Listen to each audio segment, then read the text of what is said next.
Então, boa noite a todos. Eu estou muito feliz aqui de fazer essa apresentação, para mim é uma honra. Tá? Se tiver fazendo algum barulho estranho, vocês me avisam, por favor. Então, a Mona Lisa e seus segredos.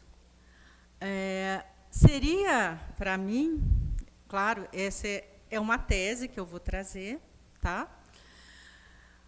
Então, está sempre aberta. A Mona Lisa é uma obra que traz muitas questões, claro, né? Vamos ver nessa noite que seria a Mona Lisa o retrato do Renascimento italiano. Considerar essa obra o retrato de uma época, talvez o retrato de uma era. Então, a Mona Lisa, conhecida como La Gioconda, é a obra do Leonardo da Vinci, que nasce nesse vilarejo de Anchiano, que é um pequeno vilarejo ao lado de Vinci, na Toscana. Os estudiosos eles colocam que essa pintura teria sido iniciada em 1503 e concluída poucos anos depois, por volta de 1505. Este quadro é provavelmente o retrato mais famoso da história da arte. É uma pintura a óleo sobre madeira e encontra-se exposta no Museu do Louvre de Paris.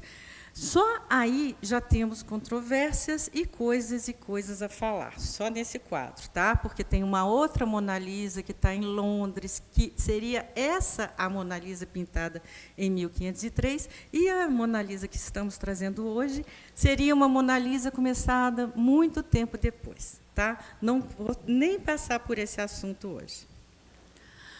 Essa é a Mona Lisa. Realmente é um quadro que desperta paixões. Parece que isso é até um costume nos últimos tempos dela se encontrar numa situação assim.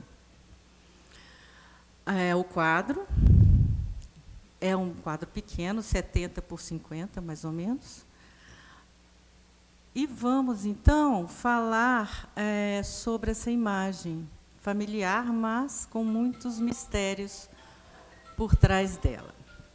Por quê? Muitos afirmam que existe algo mais profundo nessa imagem.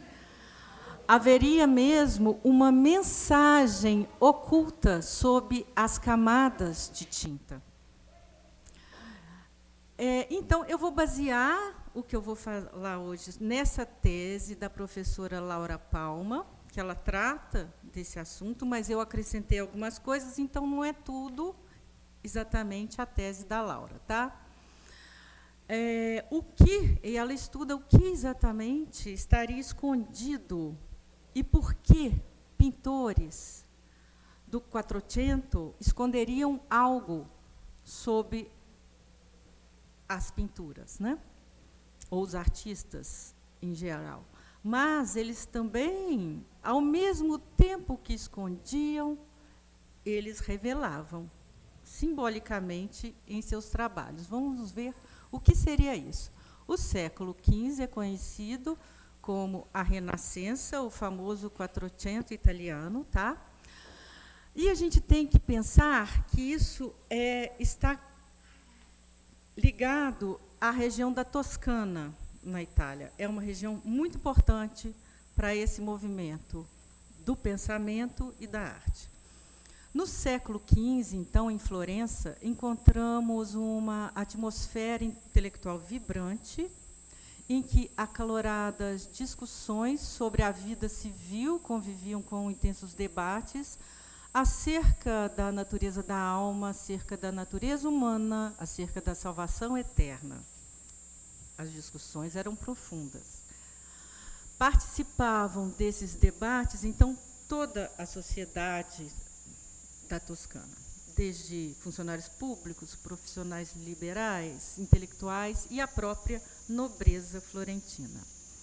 Essa é Florença, e é bela, e é medieval e renascentista, né? Aqui é o famoso Domo. Eu gostaria, também são pontes de Florença, são pontes medievais, e eu só gostaria aqui de chamar a atenção nessa pontezinha aqui, porque a gente vai ver ela no quadro depois, tá?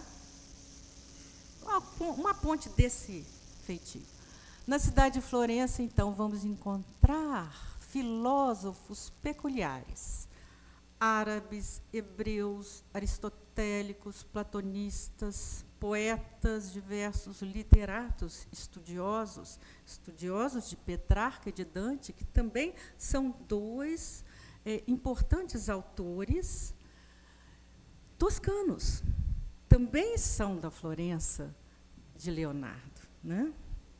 Vivia-se o renascimento da filosofia platônica, que agora aparece com novas vestimentas teológicas, que a gente pode chamar de neoplatonismo, chamado neoplatonismo, enquanto judeus banidos de outros territórios chegavam à Península Itálica e traziam a cabala. Os bizantinos, por sua vez, deixando a recém-tomada Constantinopla para trás, traziam para o mundo latino o texto de Hermes Trismegisto, alguns diálogos inéditos de Platão e textos esotéricos diversos. Então, a região da Toscana, desde séculos antes do Renascimento, antes do Quattrocento, ela foi uma região, um centro, principalmente também Florença, para a qual acorreram pensadores divergentes, de etnias diferentes, estabelecendo ali um campo fértil para a propagação de ideias e doutrinas várias, contando mesmo no século XV, né, no próprio, chegou a Academia de Estudos, né, sob o mecenato dos Médicis. Então, a gente chega no século XV com uma academia de estudos que vai se debruçar sobre vários temas que aparecem ali. Em 200, agora eu vou voltar para trás, 200 anos. Em 273, na mesma Florença, por exemplo, por causa da imensa atividade que os cátaros desenvolveram ali, a cidade foi posta sob interdito eclesiástico, já há 200 anos atrás. O catarismo, então, foi uma heresia que dominou grandes regiões da Europa e foi uma séria ameaça ao catolicismo. Os gibelinos, na Florença de Dante, que eram inimigos do Papa e partidários do imperador, Dante era gibelino, tá? Não eram cátaros no sentido estrito, mas sofreram grande influência desses dualistas occitanos refugiados na Itália e dos trovadores hostis à Igreja. Em Florença, então, a heresia, que vem de séculos cultivada, parece ter assumido desde muito cedo um caráter particular e sobreviveu na região, misturando-se com doutrinas filosóficas de origem muito diversas. Como vimos, a heresia tornou-se sincrética. É difícil saber o que pensavam exatamente estes nobres florentinos, mas eram curiosos em relação a todas as novas doutrinas, ou, melhor, as doutrinas que vinham renovadas da antiguidade, desde que fossem anticatólicas. Era essa a novidade. Então, não vai dar o tempo, eu estou lendo porque tem o tempo, né? Exato, então, não dá para a gente tratar dessa heresia e como ela era desde o tempo de Dante. Vamos nos ater na nossa época aqui. Qual foi o papel da arte, então, na propagação da heresia? a arte não é objetiva, ela reapresenta o mundo em símbolos. E por essas alusões simbólicas, a arte é um veículo muito propício para revelar e velar ideias. E, entre as artes, depois da literatura, a pintura, pelo seu caráter polissêmico das imagens, é um meio utilíssimo para transmitir ideias e propagar doutrinas. Uma arte para iniciados. Também, como um livro, um quadro deve ser lido. A recepção da obra pictórica, ela solicita o repertório cultural, o conhecimento interpretativo dos seus símbolos, dos símbolos relacionados no fazer e no receber a obra de arte. O que eu quero pontuar é que Leonardo faz uma arte para iniciados. Portanto, nosso argumento é que haveria, sob a imagem da Gioconda, uma doutrina, uma mensagem oculta, mas possível de ser decifrada por aqueles que, possuindo os códigos necessários para o acesso às informações escondidas sob um véu, né? É possível, então, entender o que ele falava. A figura do véu é interessante, pois o véu vela e revela ao mesmo tempo. Ele permite encobrir algo, mas sem obliterar totalmente a visão. Quem primeiro falou desse véu foi Dante. Ó vós que tendes intelectos saudáveis, olhe para a doutrina que se esconde sob o véu de versos estranhos. Essa é uma frase muito estranha. Como que existe uma doutrina por baixo de um véu escondido nos versos? Muito estranho tudo isso. Seria a Mona Lisa, então, uma imagem velada? Podemos notar claramente que existe, sim, um fino tecido cobrindo a cabeça da mulher. A imagem está velada, é uma imagem encoberta. Mas é um tecido transparente e podemos ver os cabelos no alto da cabeça e toda a luminosidade por trás. Então, é uma imagem que permite ver o que está por baixo. A Mona Lisa seria uma imagem encoberta por um véu. O véu é um esconderijo excelente para a heresia, mais ou menos opaco, de acordo com os tempos, mais opaco, como no tempo de Dante, mais transparente, no tempo do Leonardo. Então, além de proteger, o véu também seria conveniente, foca a vista e aguça o olhar, a inteligência, que é instigada por esse obstáculo. A gente sabe que Leonardo gostava desse jogo com o observador, de aguçar a inteligência, né, daqueles que olhavam seus quadros, o observador, no caso, aqueles que têm intelectos saudáveis, poderiam, então, levantar o véu e entender. Intelectos saudáveis seria exatamente o iniciado. Mas, para a gente entrar nisso, vamos ver, por partes, a paisagem do quadro. Do que trata a paisagem?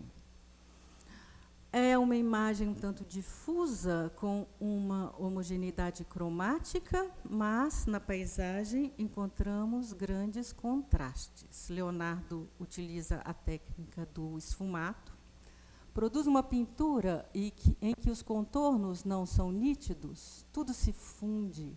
Não há cores límpidas, mas um movimento de massas de cores, um turbilhão de claro e escuro. Leonardo pinta a sua Gioconda com luzes e sombras, onde as pinceladas de cores definem os elementos, há poucos contornos delineantes. Porém, apesar de não podermos ver nitidamente os contornos das figuras, o jogo de cores, de luz e sombra pode iluminar a nossa inteligência. Antes de passar, eu só gostaria de falar um pouquinho só das cores, porque ele começa num azul, um ferrugem, um tom até de tom da pele, para um escuro profundo. Essa massa de cor também, ela tem um sentido, um azul mineral, o ferro da terra e um profundo dos abismos, quem sabe. Mas eu não vou tratar das cores agora, a gente vai tratar mais das imagens mesmo, fazendo esse trajeto da região esquerda, passa por uma descendente, uma vertical aqui, uma linha descendente. Nesse ponto, ele sobe e aqui ascende novamente. No lado esquerdo, então, vai ser o nosso número 1. O que há ali? Haveria aqui um ponto luminoso ao fundo, um céu claro e, logo abaixo, um plácido lago ou um rio. Esse é o ponto da paisagem mais luminoso. Passando para o nosso ponto número 2, né, aqui, na direita, após ser momentaneamente eclipsado pela cabeça da Gioconda, vemos um rio que desce em diagonal e se dirige sinuosamente para uma paisagem sombria nesse ponto. Vamos ver. O rio sinuoso, ele cai na escuridão, ou ele teria duas opções como destino. É o ponto mais escuro da paisagem. Na direita, um caminho de curvas. Na esquerda, a ponte, uma ponte reta. Ela está na mesma diagonal, na mesma paralela aqui do lago. O lado esquerdo e o direito nos dizem coisas diferentes. São opostos, contrapontos de sentido. O lado esquerdo. Quem tratou sobre o lado esquerdo foi esse autor, James Hall. Ele trata que o lado esquerdo, esse livro, detalha a riqueza e a sutileza do simbolismo direita-esquerda, que vem desde a Renascença até o século XX. Mostra como o lado esquerdo foi um catalisador para algumas das maiores obras de arte visual, desde Leonardo, Michelangelo, Rembrandt e Picasso. Tradicionalmente, o lado esquerdo era um lado considerado mau, fraco, mundano. Mas, com a Renascença, os artistas começaram a representar o lado esquerdo como o lado que representava sentimentos humanos autênticos, especialmente o amor. Escritores como Lorenzo de Médici, Michelangelo e outros intelectuais e artistas saudaram a suprema beleza moral e estética do lado esquerdo, enfatizando seu refinamento e sensibilidade. James Hall destaca que na ilustração de Leonardo do homem vitruviano, que é o cânon das proporções humanas, a simetria do círculo e do quadrado não se estende ao homem inscrito nas figuras. Então, por quê? Se ele está proporcional, no entanto, ele tem o pé virado para a esquerda. O lado direito, que simbolizava tradicionalmente a retidão, tradicionalmente a direita é identificada com o bom e a esquerda com o mal. Remonta a Pitágoras, esse pensamento simbólico também. E na Sagrada Escritura, Jesus está à direita do Pai, e outros livros e escritores tratam dessa forma, né? Leonardo rompe com a tradição simbólica e faz a ilustração do homem vitruviano e a sua Mona Lisa, então, voltados para a esquerda. Esse simbolismo da esquerda como o bom e o amor é importante para pensar a imagem da Mona Lisa. E mais do que Leonardo, a gente viu, a cultura renascentista rompe com a tradição antiga e faz uma guinada para a esquerda. Sobre a Mona Lisa, James Hall, ele comenta que o lado direito é sério, apenas o lado esquerdo sorri. Com seu famoso sorriso, ele se contrapõe ao jogo curvo reto, pois o lado que sorri é justamente o lado reto da imagem. Não vou tratar do cabelo e outros elementos que identificariam a questão do reto aqui. A gente vai dar só uma passada. Mas esse sorriso é considerado enigmático, claro. Seria o sorriso e o olhar de quem sabe alguma coisa que o observador comum não sabe? Como já observado, voltamos aqui, a paisagem. Agora a gente vai fazer uma unificação da paisagem com a mulher. Há o ponto luminoso no alto à esquerda da Mona Lisa. Então, vamos iniciar nossa leitura nesse ponto luminoso de céu límpido. Logo abaixo, há o rio ou um lago. E pouco antes da cabeça da Gioconda, inicia-se uma cadeia de montanhas rochosas, escarpadas, pontiagudas, que continua em direção inferior, acompanhando o rio que se torna sinuoso. Podemos imaginar como proposta de unificação da imagem da esquerda e da direita um desnível de topografia, uma queda, como uma cachoeira, por exemplo, uma queda abrupta, justamente no local da cabeça da Gioconda. E depois dessa queda, o plácido riacho, o rio, o lago, se precipita sinuosa e voluptuosamente montanha abaixo, sumindo de nossas vistas justamente no ponto mais escuro da paisagem. Qual símbolo isso nos traz da queda? Não poderíamos, ainda que de maneira esfumaçada, seguindo a luz e a sombra de Leonardo, pensar no símbolo da queda da graça, da queda da divindade na matéria, ideia tão cara aos renascentistas, ocultistas, alquimistas, cabalistas de ontem e de hoje? Essa é uma ideia cátara, uma ideia gnóstica, uma ideia hermética.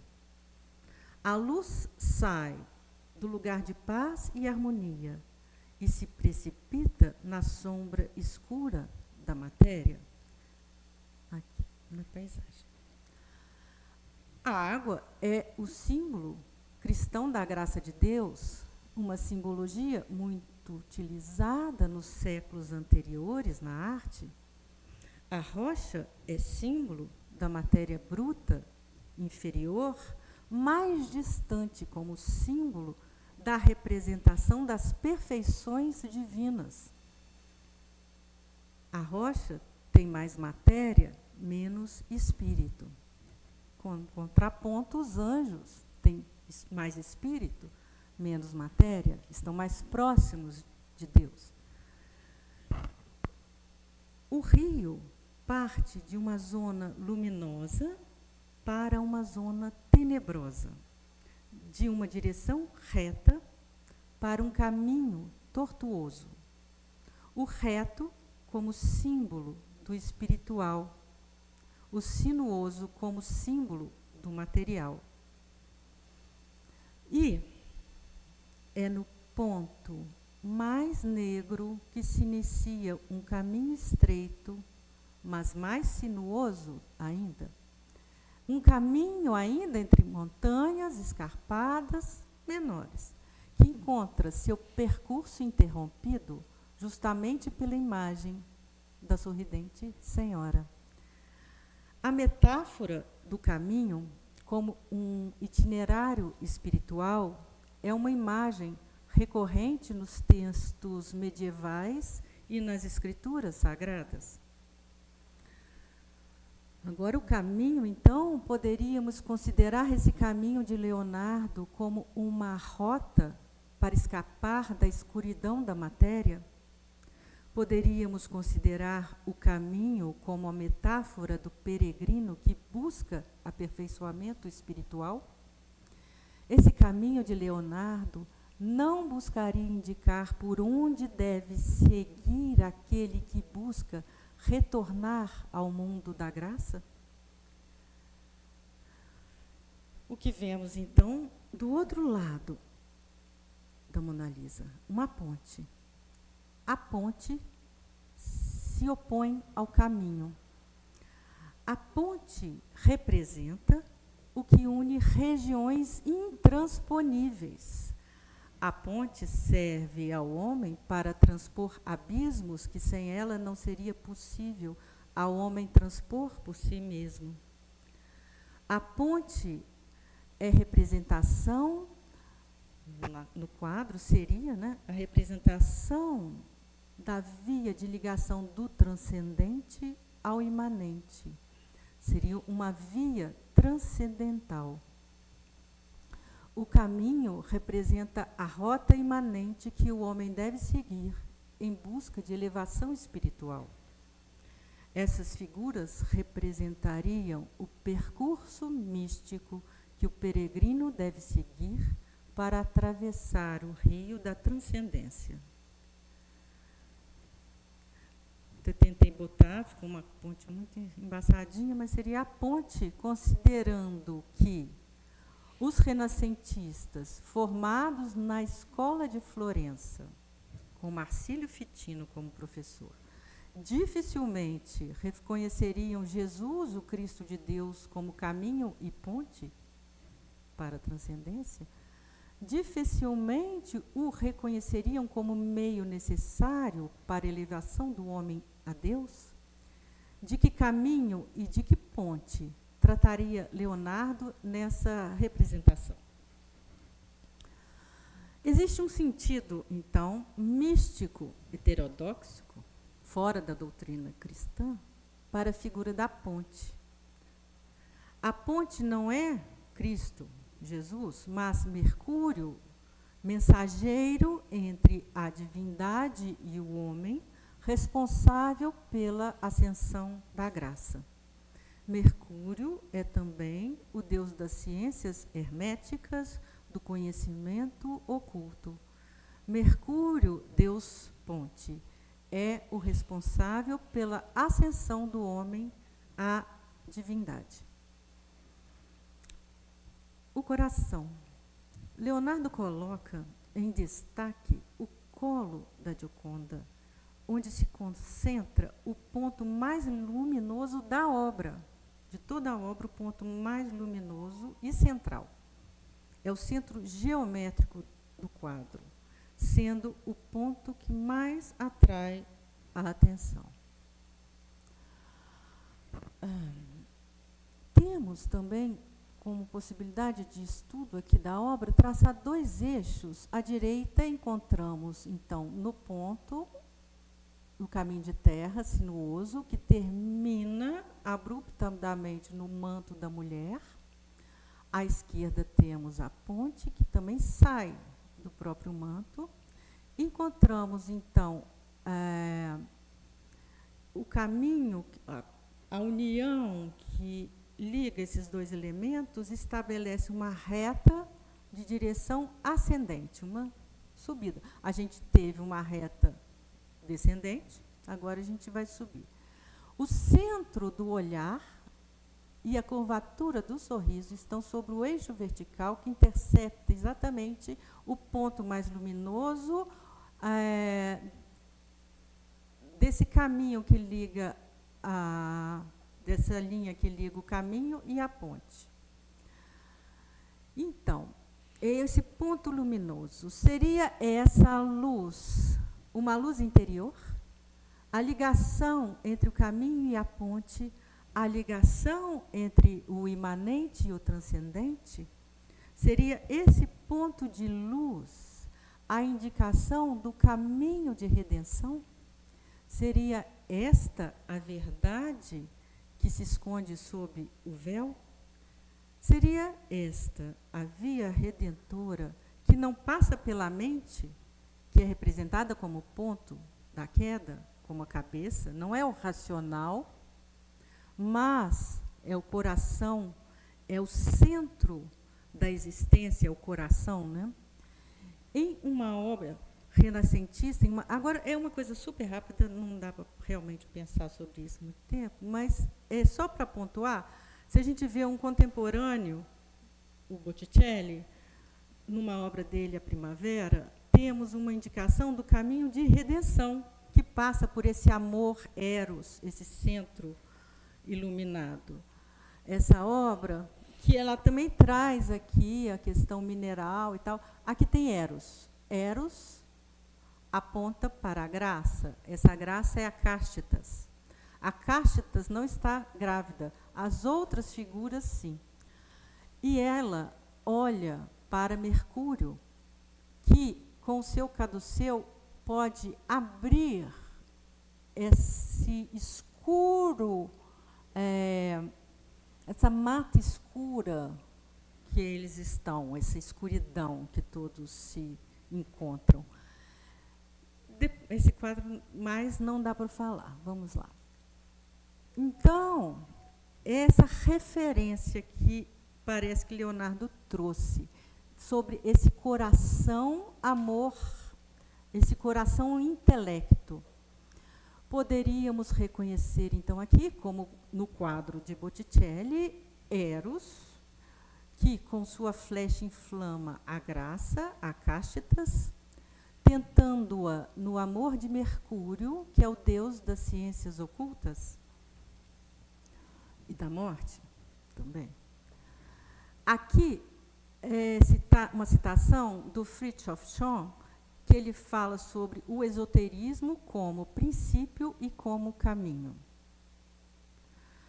O conhecimento direto interior, o do coração intelecto, é o que os gregos denominavam gnose. A palavra esoterismo, segundo sua etimologia, designa a gnose. Então, é esse conhecimento direto, infuso. Ao homem não é dado o conhecimento infuso, só os anjos. Mas essa gnose busca esse conhecimento direto, que não passa pelo racional. Outro livro que a gente pode estar aqui pensando é do Fred Behrens, que a doutrina a respeito do eros, amor e intelecto, era muito difundida por Marsilio Ficino, que foi professor de Leonardo, Michelangelo, Rafael, Botticelli e todos. Os escritos de Leonardo, então, é esse autor que está falando, né? Ele estudou a vida do Leonardo, os escritos de Leonardo estão pejados de alusões às obras de Marsilio Ficino. Na sua biblioteca, vamos encontrar o Da Imortalidade da Alma, que é um livro do Ficino. Além disso, Leonardo leu o comentário do Banquete, o Fedro de Platão, e, quanto a Hermes Trismegisto, terá feito dele seu livro de cabeceira. Então, as questões que se colocam representaria a figura da Gioconda, não uma mulher do seu tempo, mas uma alegoria da sabedoria, da tradição hermética da própria gnose. Representaria, então, ela a personificação do amor místico onde esse amor-coração, esse amor-intelecto, seria o motor do movimento em direção à divinização, à libertação da graça divina aprisionada na matéria. Esse é um movimento que brotaria do centro erótico luminoso que ilumina, unifica o caminho imanente para a travessia da ponte transcendente em direção e um retorno à luz divina, à divindade, como é comum se colocar. Isso justificaria também o nome de Gioconda, a feliz, que, como a Beatriz de Dante e a Laura de Petrarca, pode significar a alegria do conhecimento da doutrina, que reconduziria o homem à graça perdida na queda. O tema da queda do espiritual no material, a queda da divindade e o seu aprisionamento na matéria é fundamental para o entendimento do homem renascentista, eu diria do homem moderno. O retorno à luz celestial, às esferas superiores, é a condição que deve ser restaurada por um caminho de iluminação ou de evolução, como querem os evolucionistas, até o seu regresso de volta à divindade. Então, o tema da obra pode ser considerado o tema da queda da graça divina e o seu percurso libertador e retorno à divindade primordial. Eu só coloquei isso aqui como contraponto, porque todo o Renascimento ele foi a ruptura com a Idade Média. Os nossos professores sempre nos ensinaram que era o teocentrismo e agora é um antropocentrismo. Mas eu diria que não é um antropocentrismo, mas o que o Renascimento trouxe e se instalou é o antropoteísmo. É o homem que se diviniza sem Jesus. Eu sou o caminho, a verdade e a vida. Ninguém vem ao Pai senão por mim. Quem falou isso foi ele mesmo. Ele está se contrapondo a isso.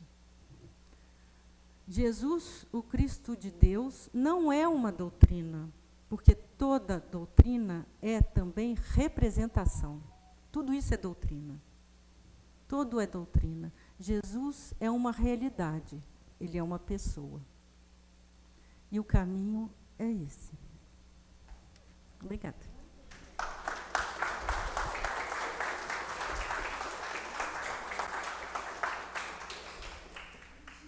Alguém quiser comentar? As perguntas.